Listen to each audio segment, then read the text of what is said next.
Audio Jungle.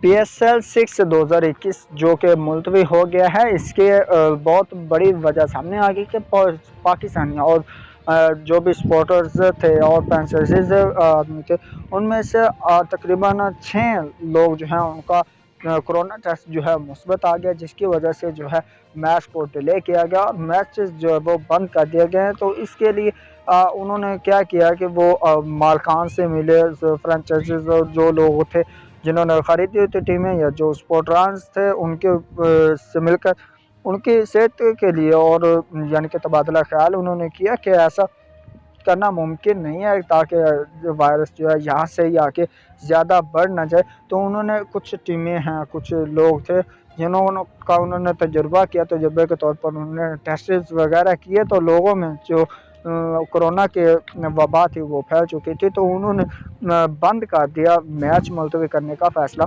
आखिरकार ले ही लिया। तो मैच जो है वो बंद हो गया। आप क्या चाहते थे कि मैच बंद होते या ना होते? कमेंट में अपनी कीमती राय से आगाह करिएगा। चैनल पर पहली बार है, चैनल को सब्सक्राइब कर लें और मोर अपडेट्स आपको ताकि मिलते रहें। तो मिलते हैं नेक्स्ट वीडियो में।